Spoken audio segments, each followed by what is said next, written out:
नमस्कार दोस्तों, study speed में आपका स्वागत है। दोस्तों 2022-23 की आर्थिकी आ गई है, जो सभी परीक्षाओं के लिए बेहद महत्वपूर्ण पत्रिका है। दोस्तों इसका एक लेक्चर हमारा हो गया है, जो करंट की घटनाएं थी इसमें दिया गया था, उसका वीडियो हमने बनाकर अपलोड कर दिया है। आप प्लेलिस्ट में जाके देख सकते हैं। और आज सेकंड लेक्चर है, इसमें हम देखेंगे भारत सरकार की प्रमुख योजनाएं। तो चलिए शुरू करते हैं। सबसे पहले बात करते हैं प्रधानमंत्री किसान सम्मान निधि। तो इसका प्रारंभ हुआ था 24 फरवरी 2019 को गोरखपुर उत्तर प्रदेश से की गई थी। यानी कि इस योजना की औपचारिक शुरुआत प्रधानमंत्री नरेंद्र मोदी द्वारा 24 फरवरी 2019 को गोरखपुर उत्तर प्रदेश से की गई थी। यह योजना 1 दिसंबर 2018 से लागू है तथा पात्र कृषक परिवारों को यह लाभ इसी तिथि के पश्चात अवधि से देय है। इसका उद्देश्य क्या था?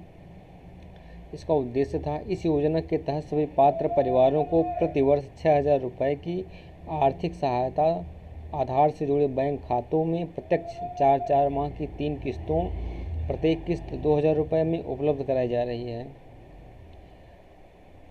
ध्यातव्य है कि वित्तीय वर्ष 2022-23 के लिए इस योजना हेतु 68,000 रुपये आवंटित किए गए हैं। अगला देखते हैं प्रधानमंत्री जीवन योजना। इसका प्रारंभ हुआ था 28 फरवरी 2019 को प्रधानमंत्री नरेंद्र मोदी की अध्यक्षता में आर्थिक मामलों के मंत्रिमंडलीय समिति द्वारा लिग्नोसेल्यूलोसिक बायोमास का उपयोग करके एकीकृत बायोएथेनॉल परियोजनाओं को वित्तीय सहायता प्रदान करने के लिए प्रधानमंत्री जीवन जैव ईंधन वातावरण अनुकूलन फसल अवशेष निवारण योजना को मंजूरी दी गई थी। वित्तीय प्रावधान इसमें जीवन योजना हेतु वर्ष 2018-19 से वर्ष 2023-24 की अवधि के दौरान कुल 1969.50 करोड़ रुपए की वित्तीय सहायता परिव्यय का प्रावधान सुनिश्चित किया गया है। और इस योजना के अंतर्गत वाणिज्यिक स्तर पर 12 परियोजनाओं को और प्रदर्शन स्तर पर दूसरी पीढ़ी की 10 एथेनॉल परियोजनाओं को 2 चरणों में वित्तीय सहायता दी जाएगी। अगला है प्रधानमंत्री किसान मानधन योजना। तो इसमें हम देखेंगे जो इसका प्रारंभ हुआ था 31 मई 2019 को प्रधानमंत्री नरेंद्र मोदी द्वारा मोदी के द्वितीय कार्यकाल के प्रथम मंत्रिमंडलीय बैठक के दौरान प्रधानमंत्री किसान मानधन योजना को स्वीकृति प्रदान की गई थी। और इसका प्रावधान किसानों को इस योजना में शामिल होने की आयु 18 से 40 वर्ष निर्धारित की गई थी, जिसमें 60 वर्ष की आयु प्राप्त करने पर 3,000 रुपये की न्यूनतम निर्धारित पेंशन दिए जाने का प्रावधान है। और इस योजना के पात्र किसान द्वारा किए गए अंशदान के बराबर राशि ही केंद्र सरकार पेंशन निधि में जमा कराएगी। अगला है जल जीवन मिशन JJM। इसका प्रारंभ हुआ था 15 अगस्त 2019 को प्रधानमंत्री नरेंद्र मोदी द्वारा। इसका नाम था जल जीवन मिशन और इसका उद्देश्य था, इस मिशन का प्रमुख उद्देश्य वर्ष 2024 तक सभी ग्रामीण घरों में पाइपलाइन जलापूर्ति हर घर जल सुनिश्चित करना है। और 29 मार्च 2022 तक कुल 93,9,32,02,915 ग्रामीण घरेलू नल कनेक्शन प्रदान किए गए। और वित्तीय वर्ष 2022-23 के लिए इस मिशन हेतु 6,000 करोड़ रुपए आवंटित किए गए। 60,000 करोड़ रुपए आवंटित किए गए। अगला है अटल भाषांतर योजना। इसका प्रारंभ हुआ था विदेश मंत्रालय द्वारा भाषा विशेषज्ञों को प्रशिक्षण देने हेतु अटल भाषांतर योजना का शुभारंभ दिसंबर 2018 में किया गया था। और इसका प्रावधान यह था कि योजना के तहत भाषा विशेषज्ञों को प्रशिक्षित करके हिंदी भाषा से अरबी, चीनी, फ्रेंच, जापानी, रूसी एवं स्पेनिश में और विलोमतः अनुवाद भाषांतरण हेतु विशिष्ट दुभाषियों का एक समूह तैयार करना। अगला है निर्वाचन बांड योजना 2018। इसका प्रारंभ हुआ था। निर्वाचन बांड योजना 2018 को वित्त मंत्रालय द्वारा 2 जनवरी 2018 को अधिसूचित किया गया था। इसकी पात्रता क्या थी? इसकी पात्रता थी भारत का नागरिक हो, भारत में निगमित कोई प्रतिष्ठान तथा भारतीय व्यक्तियों का संघ निर्वाचन बांड खरीदने के पात्र होंगे। निर्वाचन बांड को भुनाने हेतु वही राजनीतिक दल पात्र होंगे जो जनप्रतिनिधि अधिनियम 1951 की धारा 29 क के तहत पंजीकृत हों तथा जिन्हें लोकसभा अथवा विधानसभा के पिछले आम चुनाव में कुल डाले गए मतों का कम से कम 1% मत प्राप्त हो। और इसका प्रावधान किया गया था। निर्वाचन बांड 1000 से 10,000 या 1 लाख या 10 लाख तथा 1 करोड़ रुपए के मूल्य वर्ग में जारी किए जाते हैं। मतलब जो निर्वाचन बांड है वह या तो 1000 या 10,000 या 1 लाख या 10 लाख या अधिकतम 1 करोड़ रुपए के मूल्य वर्ग में जारी किए जाते हैं। और इन बांडों की वैधता उनके निर्गमन की तारीख से 15 दिन तक ही होते हैं। इस अवधि में यदि इन्हें नहीं भुनाया जाता है तो यह राशि प्रधानमंत्री राहत कोष में जमा कर दी जाएगी। और बांड पर लेनदार एवं देनदार का नामोल्लेख नहीं होता है, जिससे दोनों की गोपनीयता बनी रहती है। भारतीय स्टेट बैंक को निर्वाचन बांड योजना के बिक्री का 29वां चरण 1 जनवरी 2022 से 10 जनवरी 2022 तक अपनी 29 प्राधिकृत शाखाओं को इलेक्टोरल बांड जारी करने और इनकैश करने के लिए अधिकृत किया गया है। अगला देखते हैं प्रधानमंत्री किसान संपदा योजना। तो इसका प्रारंभ किया गया था मई 2017 में केंद्र प्रायोजित संपदा यानी कि scheme for agro marine processing and development of agro processing cluster, इसका पूर्ण नाम है संपदा का। और इसको मंजूरी दी गई थी, जिसका 26 मई 2017 को पुनर्निर्माण करते हुए किसान संपदा योजना कर दिया गया। अगला है आगे है वर्तमान में यह योजना प्रधानमंत्री किसान संपदा यानी कि PMKSY के रूप में जानी जाती है। और इसका उद्देश्य था प्रधानमंत्री किसान संपदा योजना एक व्यापक पैकेज है जिसके परिणाम स्वरूप खेत से लेकर बिक्री केंद्रों तक दक्ष आपूर्ति श्रृंखला प्रबंधन के साथ आधुनिक अवसंरचना का सृजन होगा। इससे देश के न केवल खाद्य प्रसंस्करण क्षेत्र की वृद्धि को तीव्र गति प्राप्त होगी, बल्कि यह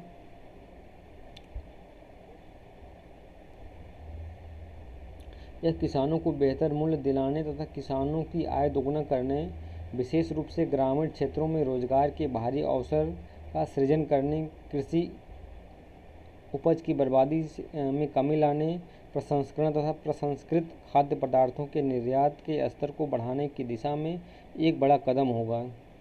और इस योजना के अंतर्गत निम्न स्कीमों का कार्यान्वयन किया जाएगा यथा mega food park, cold chain, खाद्य प्रसंस्करण एवं परिरक्षण क्षमताओं का सृजन, विस्तार, कृषि प्रसंस्करण क्लस्टर अवसंरचना, बैकवर्ड और फॉरवर्ड लिंकेजों का सृजन, खाद्य संरक्षा एवं गुणवत्ता आश्वासन और अवसंरचना तथा मानव संसाधन एवं संस्थान। ध्यातव्य है कि बजट 2022-23 में इस योजना हेतु 900 करोड़ रुपए आवंटित किए गए हैं। अगला है राष्ट्रीय पोषण मिशन। इसकी स्वीकृति देश में पोषण के स्तर में सुधार तथा कुपोषण जनित समस्याओं के समाधान हेतु केंद्रीय मंत्रिमंडल द्वारा 30 नवंबर 2017 को राष्ट्रीय पोषण मिशन को स्वीकृति प्रदान की गई थी। इसका लक्ष्य था राष्ट्रीय पोषण मिशन का लक्ष्य ठिगनेपन, अल्प पोषण तथा जन्म के समय कम वजन के बच्चों में प्रत्येक में 2% वार्षिक की कमी लाना है। और रक्त अल्पता के संदर्भ में प्रतिवर्ष 3% की कमी लाने का लक्ष्य है। और ठिगनेपन अल्प विकास के मामले को 38.4% यानी कि NFS4 से कम करके वर्ष 2022 तक 25% तक लाने का लक्ष्य है। इसका प्रावधान है इस मिशन के तहत वर्ष 2017-18 में 315 जिले, वर्ष 2018-19 में 235 जिले तथा वर्ष 2019-20 में शेष सभी जिलों को शामिल करना था। वर्ष 2017-18 से प्रारंभ होकर अगले 3 वर्षों की अवधि हेतु इस मिशन को 9,046.17 करोड़ रुपये के बजट का प्रावधान किया गया था। इस मिशन हेतु आवंटित राशि में 50% भारत सरकार के बजटीय समर्थन द्वारा, जबकि शेष 50% IBRD अथवा अन्य बहुपक्षीय विकास बैंकों MDB से जुटाया गया था। आगे देखते हैं। बजटीय समर्थन में केंद्र एवं राज्यों का योगदान सामान्य राज्यों हेतु 60% 60:40 के अनुपात में, विशेष राज्यों हेतु 90:10 के अनुपात में विभाजित होना था और बिना विधानमंडल वाले केंद्र शासित प्रदेशों के लिए 100% सहायता केंद्र द्वारा दी जानी थी। इस मिशन से 10 करोड़ से अधिक लोगों के लाभान्वित होने का अनुमान लगाया गया था। भारत सरकार में बाल संरक्षण एवं कल्याण से संबंधित सर्वप्रमुख योजना समेकित बाल विकास सेवा है, जिसके तहत आंगनबाड़ी सेवा, राष्ट्रीय पोषण मिशन, प्रधानमंत्री मातृ वंदना योजना, किशोरियों के लिए स्कीम, राष्ट्रीय शिशु गृह स्कीम और बाल संरक्षण जैसी योजनाएं शामिल हैं।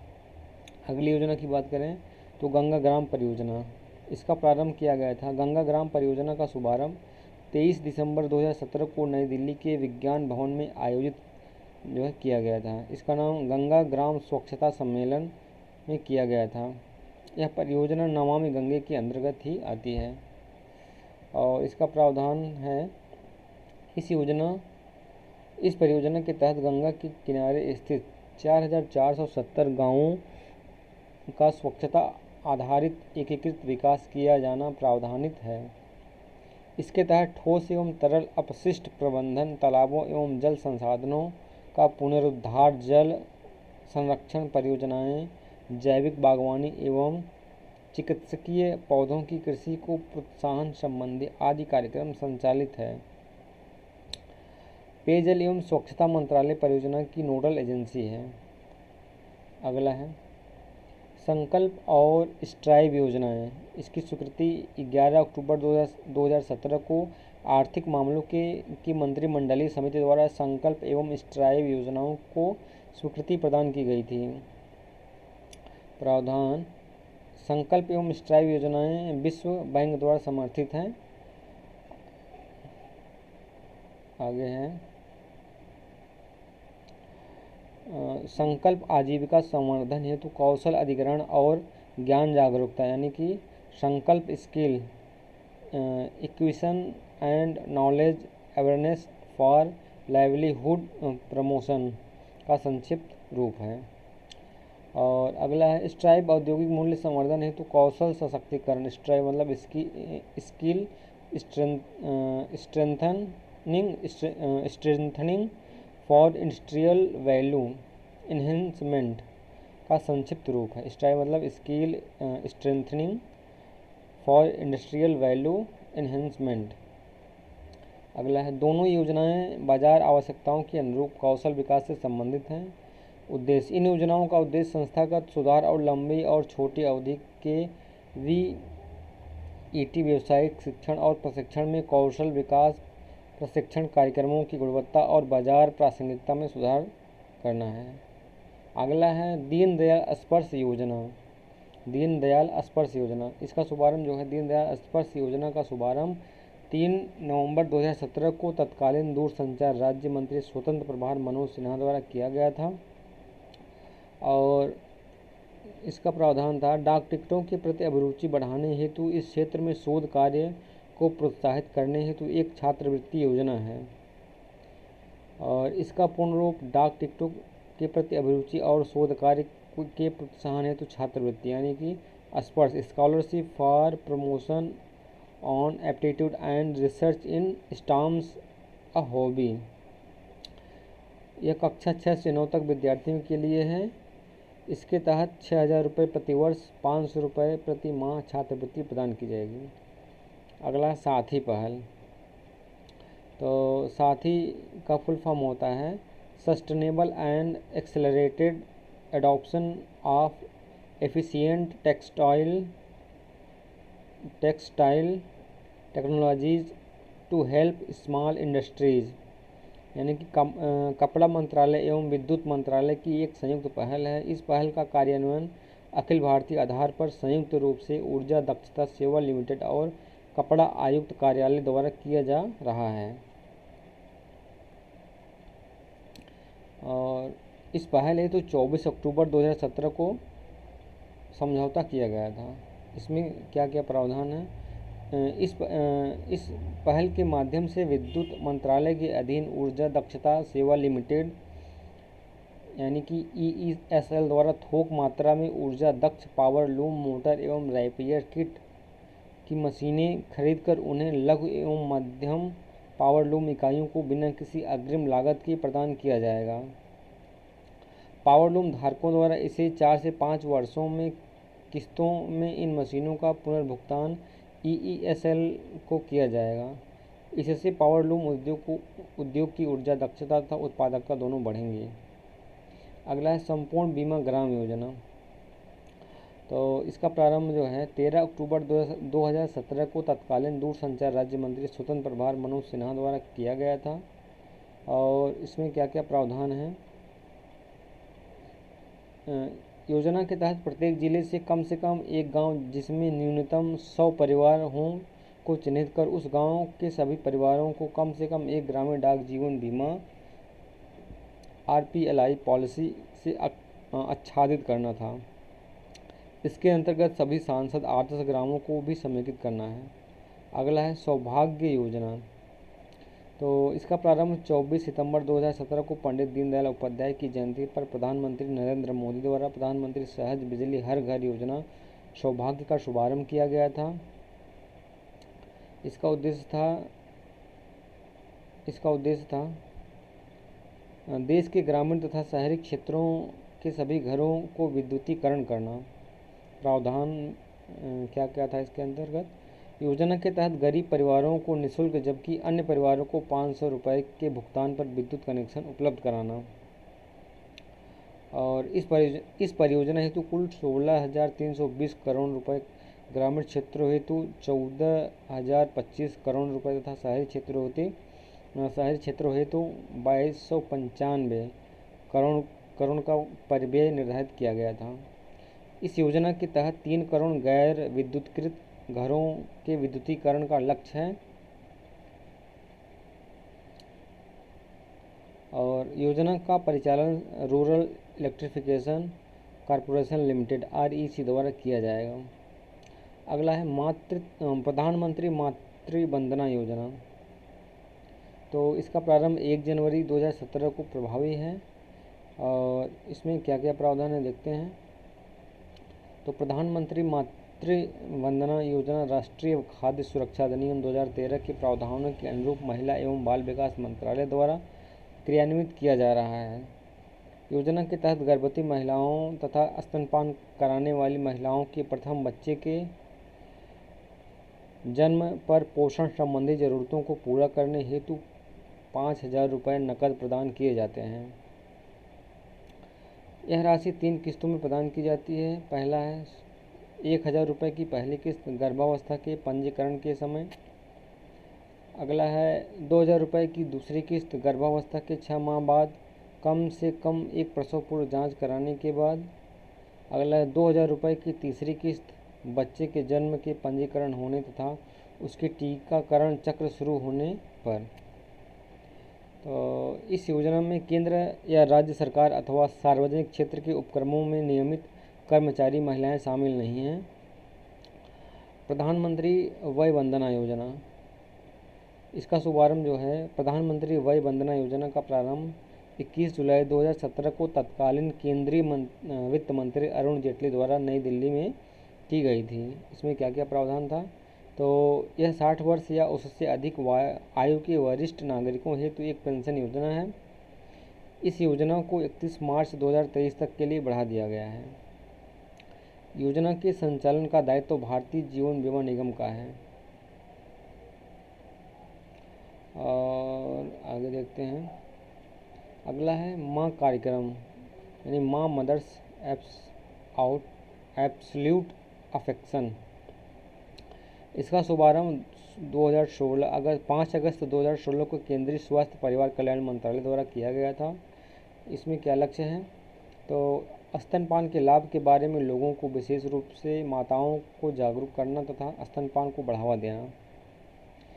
वित्तीयन, इसमें मंत्रालय द्वारा 30 करोड़ रुपए का आवंटन प्रत्येक जिले के लिए 4.3 लाख रुपए है। प्रधानमंत्री फसल बीमा योजना, इसकी घोषणा 13 जनवरी 2016 को की गई थी और इसका प्रारंभ खरीफ वर्ष 2016 से प्रभावी है। इसमें क्या क्या लक्ष्य हैं, तो प्राकृतिक आपदाओं, कीटों एवं बीमारियों के परिणाम स्वरूप फसलों की क्षति की स्थिति में किसानों को वित्तीय सहयोग प्रदान करना। और फसल कवरेज में इसके अंतर्गत रबी, खरीफ, वाणिज्यिक एवं बागवानी फसलें शामिल की गई हैं। किसानों द्वारा देय प्रीमियम राशि, खरीफ की फसल पर 2.0%, रबी पर 1.5% और वाणिज्यिक बागवानी फसलों पर 5% प्रीमियम राशि, बीमित राशि या अनुमानित भावी क्षति दोनों में जो कम हो का निर्दिष्ट प्रतिशत होगा। फसल बीमा योजना हेतु वित्तीय वर्ष 2022-23 में 15,500 करोड़ रुपए आवंटित किए गए हैं। अगला है प्रधानमंत्री कृषि सिंचाई योजना, तो इसका अनुमोदन 1 जुलाई 2015 को हुआ था। इस योजना में त्वरित सिंचाई लाभ कार्यक्रम, समेकित वाटर सेट प्रबंधन कार्यक्रम तथा खेत में जल प्रबंधन को मिला दिया गया है। लक्ष्य, उचित प्रौद्योगिकियों एवं पद्धतियों के माध्यम से जल का दक्ष उपयोग एवं क्षेत्रीय स्तर पर सिंचाई में निवेश कार्यक्रम, इसका कार्यान्वयन किया गया था। राष्ट्रीय स्तर पर इस योजना की निगरानी एवं निरीक्षण प्रधानमंत्री की अध्यक्षता में गठित एक अंतर मंत्रालयी राष्ट्रीय संचालन समिति NSC द्वारा की जाती है, जिसमें सभी संबंधित मंत्रालयों के केंद्रीय मंत्री सदस्य हैं। आगे देखते हैं, इसमें राज्यों के कृषि विभाग इस योजना के कार्यान्वयन हेतु नोडल एजेंसी होंगे। इस योजना हेतु वित्तीय वर्ष 2022-23 के लिए कुल 12,954 करोड़ रुपए आवंटित किए गए हैं। अगली योजना देखते हैं, मृदा स्वास्थ्य कार्ड योजना। इसका प्रारंभ 19 फरवरी 2015 को प्रधानमंत्री नरेंद्र मोदी द्वारा राजस्थान के सूरतगढ़ से इस योजना का शुभारंभ किया गया था।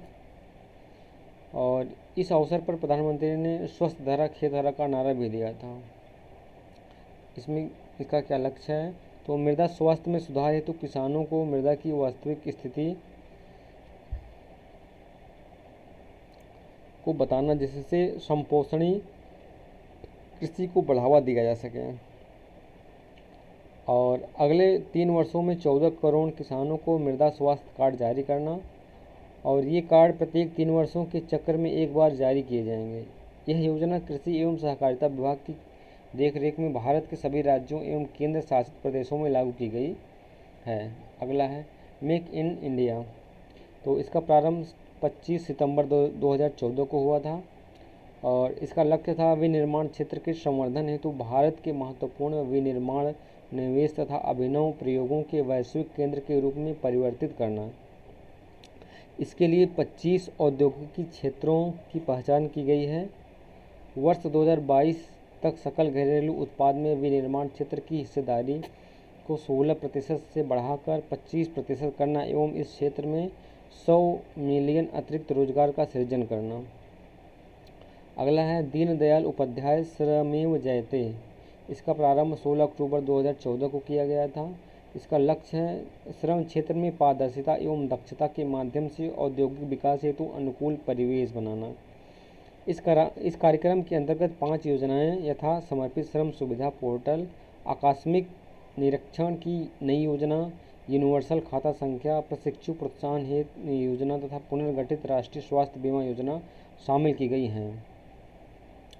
और आगे देखते हैं, अगला है स्मार्ट सिटी योजना। तो इसका प्रारंभ 25 जून 2015 को किया गया था और इसका उद्घाटन 25 जून 2016 के पूर्ण कार्यान्वयन के रूप में हुआ था। इसमें इसके लक्ष्य क्या हैं? तो शहरों में मूल बुनियादी सुविधाओं का विकास कर नागरिकों के सभ्य एवं गुणवत्तापूर्ण जीवन शैली प्रदान करने के साथ एक स्वच्छ एवं टिकाऊ पर्यावरण का निर्माण करना। सभी राज्यों एवं संघ राज्य क्षेत्रों को समग्र रूप से 100 स्मार्ट सिटीज वितरित किए जाने का लक्ष्य है। सबसे ज़्यादा स्मार्ट शहर उत्तर प्रदेश 13 को तथा दूसरे क्रम पर तमिलनाडु 12 को प्राप्त है। इसमें इसकी वित्तीयन है। केंद्र द्वारा प्रति शहर प्रति वर्ष 100 करोड़ रुपए और इतनी ही राशि का योगदान राज्य सरकार द्वारा किया जाएगा।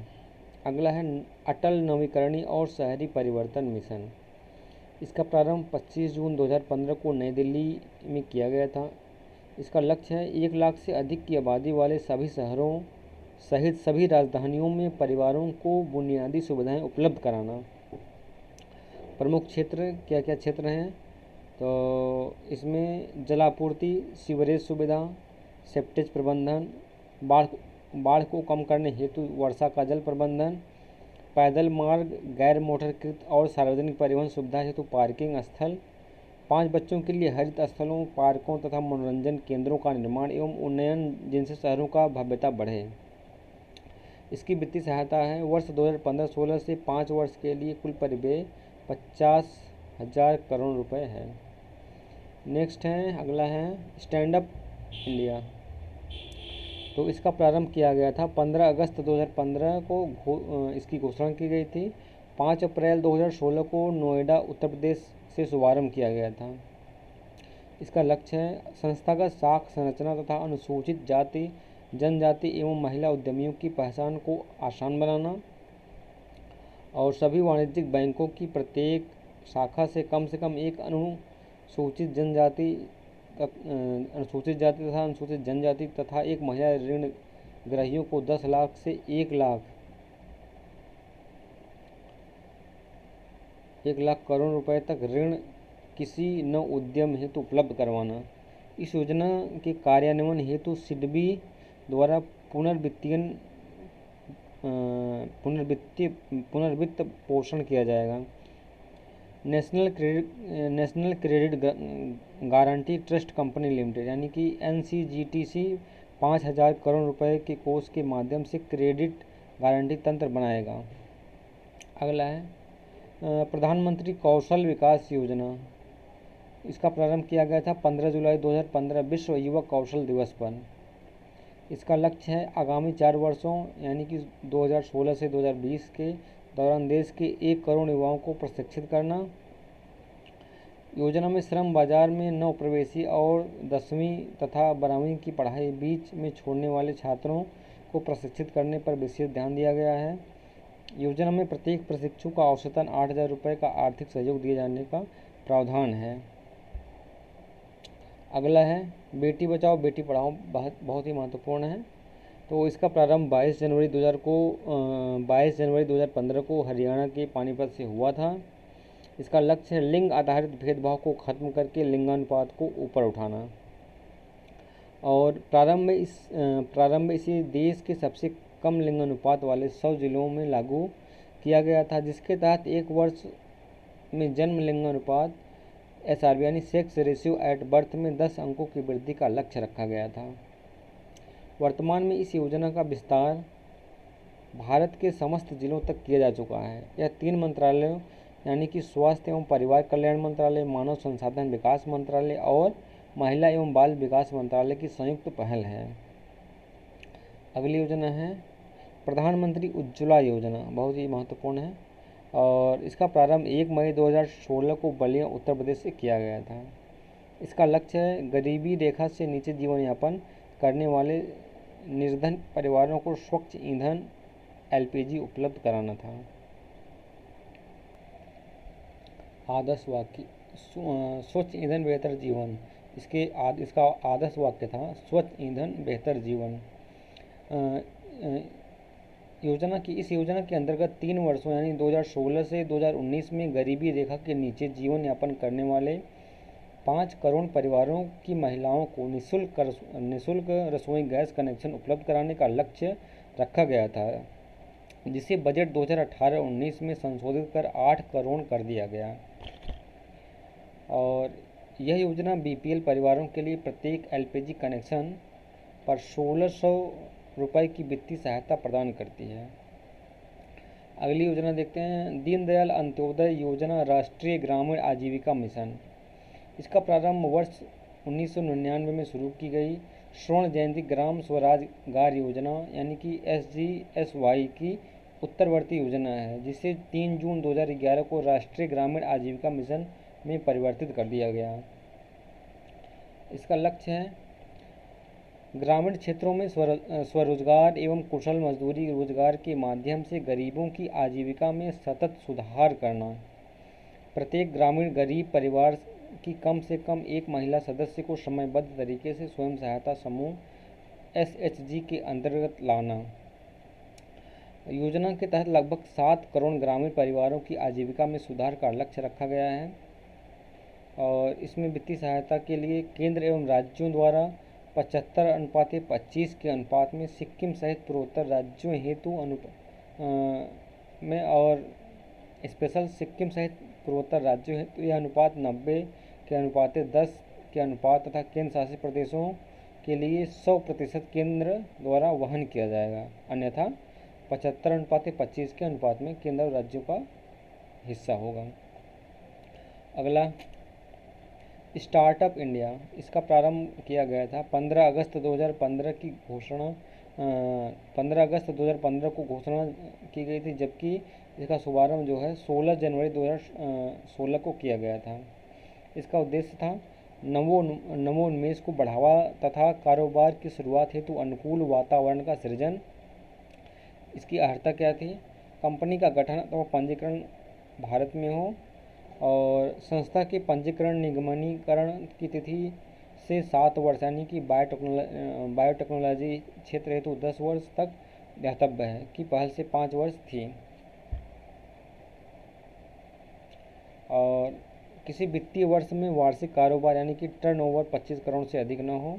वह प्रौद्योगिकी या बौद्धिक संपदा आधारित नए उत्पादों, प्रक्रियाओं अथवा सेवाओं के नव प्रवर्तन, विकास, अनुप्रयोग या वाणिज्यीकरण के संबंध में कार्य कर रहा हो। इसमें बड़ी मात्रा में रोजगार सृजन अथवा परिसंपत्ति सृजन का सामर्थ्य विद्यमान हो। नव प्रवर्तन आधारित स्टार्टअप को वित्तीय सहायता देने के लिए 10,000 करोड़ रुपए के फंड की स्थापना की गई थी। इस फंड का प्रबंधन सिडबी द्वारा किया गया। भारत के ग्रामीण क्षेत्रों हेतु स्टार्टअप इंडिया अभियान का नाम दीनदयाल उपाध्याय स्वनियोजन योजना रखा गया था। अगला देखते हैं, ई नेशनल एग्रीकल्चर मार्केट यानी कि ई-नाम बहुत फेमस था और इसका प्रारंभ 14 अप्रैल 2016 को प्रधानमंत्री द्वारा राष्ट्रीयकृत कृषि बाजार के लिए ई ट्रेडिंग प्लेटफॉर्म के नाम यानी कि ई-नाम का शुभारंभ किया गया। ई-नाम वस्तुतः Akhil Bharatiya electronic trading portal है। इसका लक्ष्य है वर्तमान कृषि उपज विपणन समितियों APMC की मंडियों को एकीकृत कर कृषि जिन्सों हेतु एकीकृत राष्ट्रीय बाजार का विकास। और 23 मार्च 2018 तक 16 राज्यों की 585 मंडियों ई-नाम से जुड़ चुकी हैं। वर्ष 2022 तक किसानों की आयु दोगुना करने का लक्ष्य। कार्यान्वयन agency small farmers agri business consortium SFAC। अगला है देखते हैं, दीनदयाल अंत्योदय योजना राष्ट्रीय शहरी आजीविका मिशन और इसका प्रारंभ किया गया था 23 सितंबर 2013 को स्वर्ण जयंती शहरी रोजगार योजना के साथ के स्थान पर राष्ट्रीय शहरी आजीविका मिशन यानी कि NULM का शुभारंभ किया गया था। वर्तमान में इसका नाम परिवर्तन कर दीनदयाल अंत्योदय योजना राष्ट्रीय शहरी आजीविका मिशन DAY-NULM कर दिया गया है। DAY-NULM कर दिया गया है। और इसका लक्ष्य है शहरों में लाभोन्मुख स्वरोजगार तथा कौशल आधारित रोजगार के अवसरों को बढ़ावा देकर शहरी गरीबी एवं उसकी सुभेद्यता उपेक्षिता को दूर करना। शहरी बेघर लोगों को आवश्यक सेवाओं से युक्त आश्रय प्रदान करना। 20 फरवरी 2016 को सरकार ने देश के सभी सांविधिक शहरों शहरी स्थानीय निकायों को इसके अंतर्गत शामिल कर लिया। और वित्तीय की साझेदारी केंद्र तथा राज्यों के मध्य 75:25 के अनुपात में तथा पूर्वोत्तर एवं विशेष श्रेणी के राज्यों में इसका अनुपात 90:10 के अनुपात में होगा। और इस मिशन में कौशल प्रशिक्षण एवं प्लेसमेंट के माध्यम से रोजगार के तहत प्रत्येक शहरी गरीब के प्रशिक्षण पर 15,000 करोड़ रुपए तक व्यय किए जाते हैं, जबकि पूर्वोत्तर एवं जम्मू कश्मीर में इस पर 18,000 रुपये तक व्यय किए जाते हैं। और इस मिशन का कार्यान्वयन आवास एवं शहरी गरीबी उपशमन मंत्रालय द्वारा किया जा रहा है। अगली योजना है प्रधानमंत्री आवास योजना शहरी, और इसका प्रारंभ किया गया था 25 जून 2015 को। इसका लक्ष्य है वर्ष 2022 तक शहरी गरीबों को आवास उपलब्ध करना। और यह योजना जनगणना 2011 के अनुसार घोषित सभी 4041 सांविधिक कस्बों को कवर करेगी। कार्यान्वयन 3 चरण में होगा इसका। पहले चरण में अप्रैल 2015 मार्च 2017 तक 100 शहरों के लिए, फिर अप्रैल 2017 मार्च 2019 तक अतिरिक्त 200 शहर, फिर अप्रैल 2019 मार्च 2022 तक शेष सभी शहर। अगला है प्रधानमंत्री आवास योजना ग्रामीण, इसका प्रारंभ किया गया था 20 नवंबर 2016 को। लक्ष्य है वर्ष 2022 तक सबके लिए आवास। वित्तीय सहायता के लिए मैदानी क्षेत्रों को प्रति इकाई 1.20 लाख रुपए और पहाड़ी क्षेत्रों को 1.3 लाख रुपए की सहायता। आगे देखते हैं। और लाभान्वितों की पहचान हेतु सामाजिक आर्थिक जातीय जनगणना 2011 का उपयोग किया जाएगा। और लाभान्वित को 70,000 रुपये तक ऋण लेने की सुविधा होगी। मकान के मौजूदा 20 वर्ग मीटर के क्षेत्रफल को बढ़ाकर 25 वर्ग मीटर कर दिया गया है। इसकी वित्तीय सहायता के लिए 60:40 के अनुपात मैदानी क्षेत्रों में और 90:10 के अनुपात में पहाड़ी क्षेत्रों में प्रावधान है केंद्र और राज्य का। प्रधानमंत्री आवास योजना PMY हेतु बजट 2022-23 में 48,000 करोड़ रुपए आवंटित किया गया है। अगला है श्यामा प्रसाद मुखर्जी रुर्बन मिशन, और इसका शुरुआत 21 फरवरी 2016 को किया गया था। लक्ष्य थे पूरे देश में स्थानीय आर्थिक विकास को प्रोत्साहित करने हेतु 300 ग्रामीण क्लस्टरों का विकास, जिन्हें रुर्बन क्लस्टर नाम दिया गया। राज्य सरकारों द्वारा ऐसे ग्राम पंचायतों के समूह का चयन किया जाएगा जिनकी जनसंख्या मैदानी तथा तटीय भागों में 25 से 50,000 एवं रेगिस्तानी एवं पहाड़ी द्वीपीय जनजाति क्षेत्रों में 5 से 15,000 तक हो। वित्तीय सहायता के लिए 2022-23 हेतु 550 करोड़ रुपए का प्रावधान है। अगला है उदय योजना, यानी कि उज्ज्वल डिस्कॉम इंश्योरेंस योजना। इसका शुभारंभ 20 नवंबर 2015 को किया गया था। इसका लक्ष्य है बिजली वितरण कंपनियां डिस्कॉम का वित्तीय सुधार एवं पुनरुत्थान। कार्यान्वयन के लिए ऊर्जा मंत्रालय द्वारा झारखंड इस योजना में शामिल होने वाला पहला राज्य है। अगला है प्रधानमंत्री जन धन योजना, मोस्ट इम्पोर्टेंट है। इसका प्रारंभ 28 अगस्त 2014 को मेरा खाता भाग्य विधाता आदर्श वाक्य के साथ शुरू किया गया था। 28 अगस्त 2014 को मेरा खाता भाग्य विधाता आदर्श वाक्य के साथ शुरुआत किया गया था। इसका लक्ष्य है वंचित वर्गों का वित्तीय समावेशन। इसके घटक हैं वंचित एवं गरीब लोगों को वित्तीय सेवाओं यथा बचत बैंक खाता, साख, बीमा, पेंशन आदि की उपलब्धता, और वित्तीय जागरूकता का संवर्धन एवं प्रत्यक्ष लाभ अंतरण से संबद्ध करना। इसे रुपे डेबिट कार्ड के साथ 1 लाख रुपए का दुर्घटना बीमा इसको उपलब्धि है। योजना के तहत 4 अप्रैल 2018 तक कुल 31.42 करोड़ खाते खोले जा चुके हैं। इनमें से लगभग 81% खाते वाणिज्यिक बैंकों में खोले गए हैं। अगला है प्रधानमंत्री मुद्रा योजना। इसका शुभारंभ जो है 8 अप्रैल 2015 को किया गया। मुद्रा का फुल फॉर्म है micro unit development and reference agency. इसका गठन कंपनी अधिनियम 2013 के अंतर्गत भारतीय लघु उद्योग विकास बैंक की अनुषंगी इकाई के रूप में किया गया। इसका लक्ष्य है धनहीन को धन प्रदान करना, funding to the unfunded. Pyramid के निम्नतम स्तर के व्यापक आर्थिक एवं सामाजिक विकास के लिए सर्वोत्तम वैश्विक स्तर की एकीकृत वित्तीय सहायता प्रदान करना। और इसमें सुविधाएं क्या हैं? योजना के अंतर्गत सूक्ष्म संस्थाओं को 3 श्रेणियों में विभाजित किया गया है।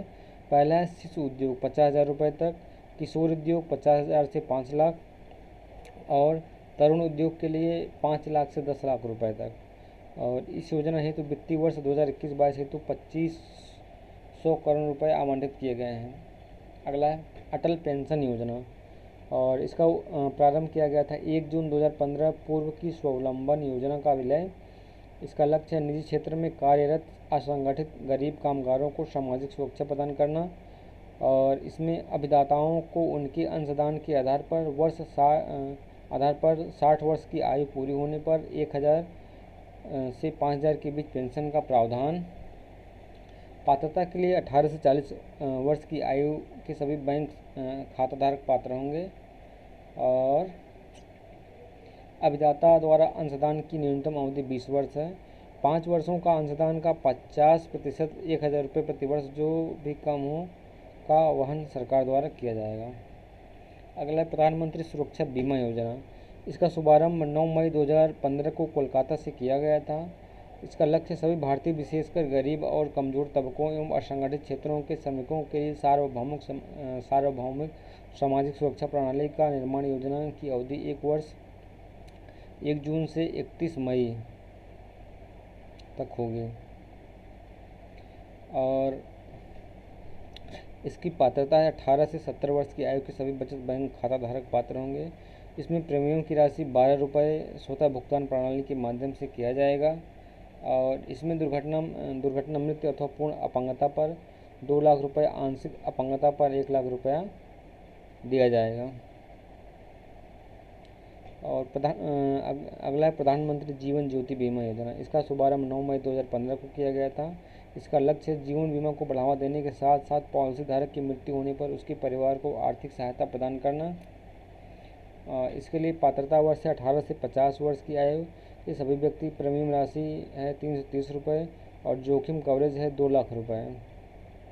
अगला है स्वच्छ भारत मिशन। इसका शुभारंभ 2 अक्टूबर 2014 को किया गया था और इसका लक्ष्य गांधी जी की 125वीं जयंती पर 2 अक्टूबर 2019 तक संपूर्ण भारत को स्वच्छ बनाना। बजट 2022-23 में इस अभियान हेतु 2,300 करोड़ रुपए आवंटित किए गए हैं। केंद्र एवं राज्य सरकारों द्वारा वित्तीय सहायता 75:25 के अनुपात में, पूर्वोत्तर एवं विशेष राज्य की श्रेणी हेतु इसका अनुपात 90:10 के अनुपात में होगा। स्वच्छ भारत मिशन ग्रामीण हेतु बजट 2022-23 7192 करोड़ आवंटित किए गए हैं। दोस्तों, ये था भारत सरकार की प्रमुख योजनाएं। और वीडियो अच्छा लगे तो चैनल को सब्सक्राइब और लाइक करना ना भूलें। धन्यवाद।